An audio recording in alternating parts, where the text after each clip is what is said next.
Hola, buenos días. Hoy, 16 de abril, continuamos con las clases virtuales de la materia de problemas socioeconómicos del México actual bajo un elemento muy importante. México es un país petrolero y por lo tanto hay que entender por qué sube o baja el precio del petróleo en México y que no solo hay tres factores fundamentales, sino que México en particular tiene uno adicional. Eh, Creo que es conveniente mencionar de antemano que México no está en el top 10 ni de países exportadores, ni de países consumidores, ni de países que contengan la mayor reserva de petróleo. En este marco, pues es claro entender que las sociedades se industrializan y al industrializarse cada día más, pues lo que buscan o lo que necesitan es más petróleo. Y por lo tanto, va a ser muy importante la cantidad de petróleo que tengamos. Es decir, el primer factor va a ser la demanda del petróleo. El segundo va a estar dada la condición de especulación que se tenga a futuro o a un largo plazo la compra del petróleo. Y el tercero, desde luego, son las condiciones geopolíticas de los países productores. En este marco, son los que van a determinar el aumento o disminución del precio del barril de crudo. Ahora bien, veamos cada uno de ellos. Primero, dijimos que era la demanda. Bueno, si los países no extraen gran cantidad de petróleo, es decir, si no hay en el mercado mucho petróleo, el precio del barril de crudo aumentará. Segundo, si tenemos una gran especulación, es decir, si los inversionistas adquieren petróleo a futuro, pues lo que van a buscar es que en el corto, mediano o largo plazo las ganancias sean mayores. Y el tercero es que si hay condiciones geopolíticas desfavorables, llamémosle guerras, llamémosles atentados o afectaciones a las instalaciones petroleras de los países principales de producción de petróleo, pues va a llevar a que el precio del barril aumente.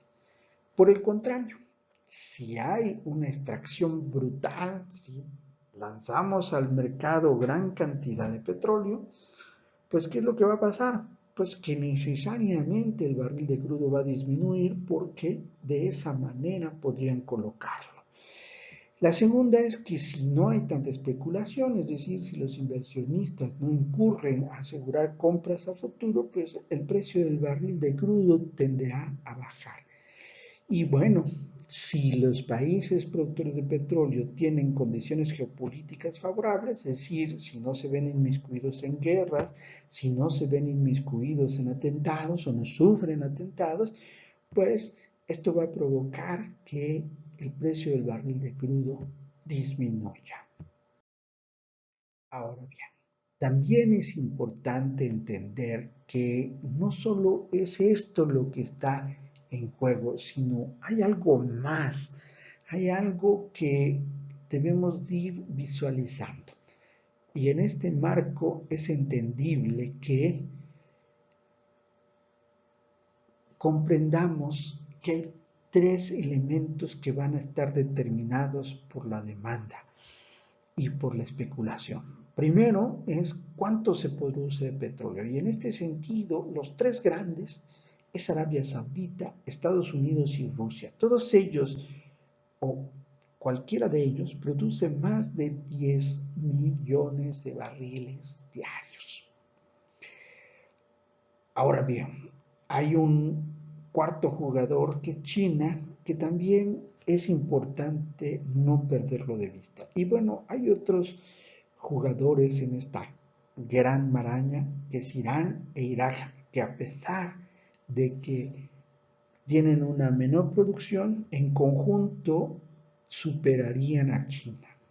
y a Canadá, desde luego.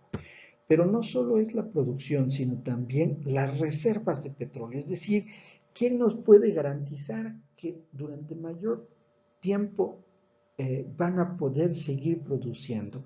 Y estos países es Venezuela, que tiene una característica muy peculiar, pero que Arabia Saudita, Canadá, Irán, Irak, Kuwait y Rusia están inmersos ahí.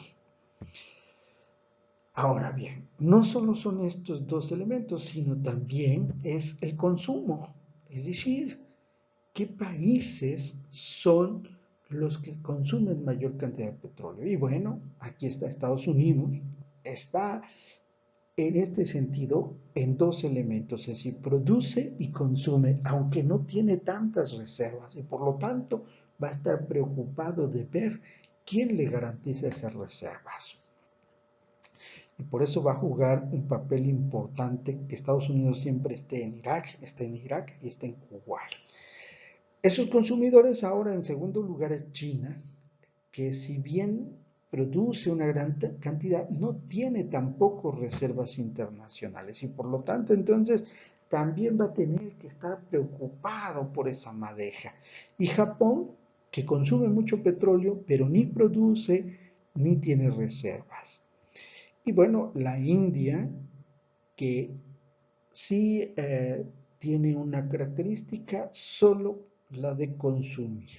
Y Rusia, que Rusia está en todo, es decir, tiene producción, tiene reservas y también consume brutalmente. Veamos ahora.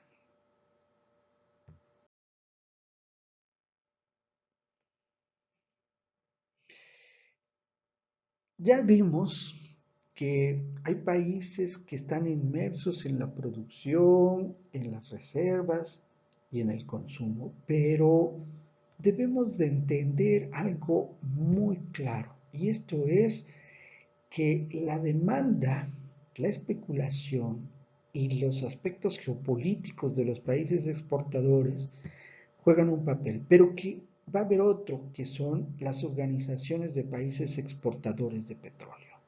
Veamos cada una. La demanda. La demanda del petróleo, ya comentamos, está en razón directa de la industria de los vehículos, pero entendamos ahora otros elementos adicionales. La crisis, es decir, si de alguna manera hay mucho petróleo, pero además hay una crisis particular, industrial en el mundo como la que estamos viviendo hoy, y además se suma una pandemia, lleva necesariamente a una disminución del barril de crudo. Es decir, se está produciendo mucho, pero no se está buscando comprar ese petróleo. Por lo tanto, pues tienen que malbaratarlo. Ahora, en este momento, presumiblemente no hay conflictos bélicos y tampoco hay o tampoco había hasta hace unos días un acuerdo de los países exportadores para reducir la gran cantidad de petróleo.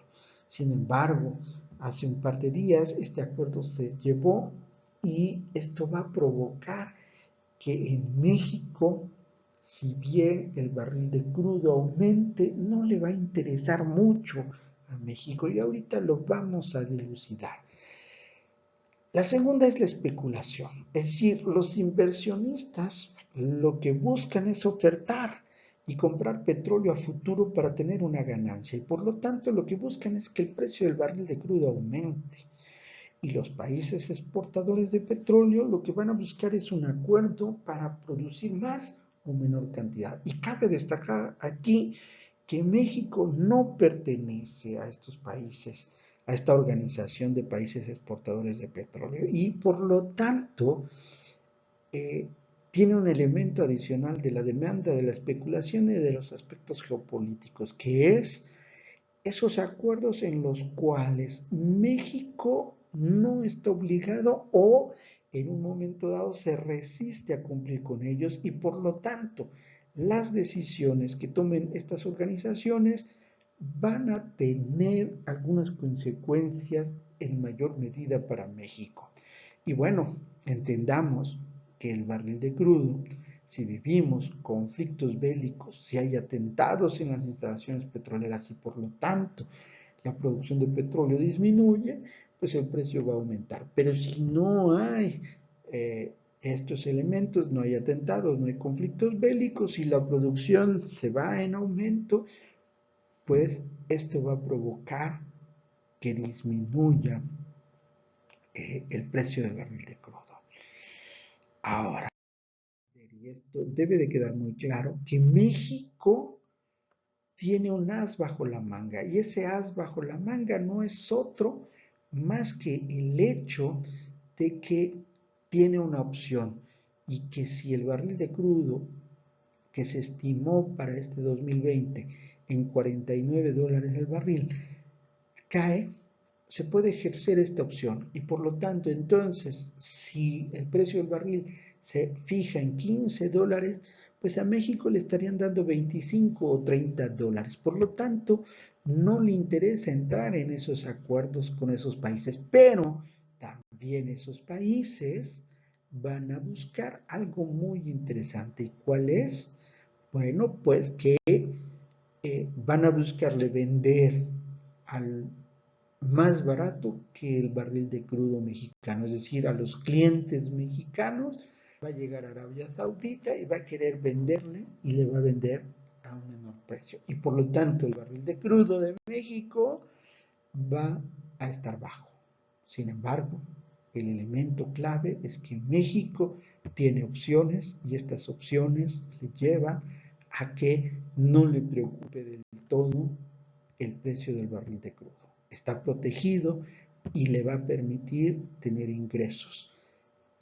Por lo tanto, debemos de entender que México tiene un elemento bajo la manga. Por su atención, muchas gracias.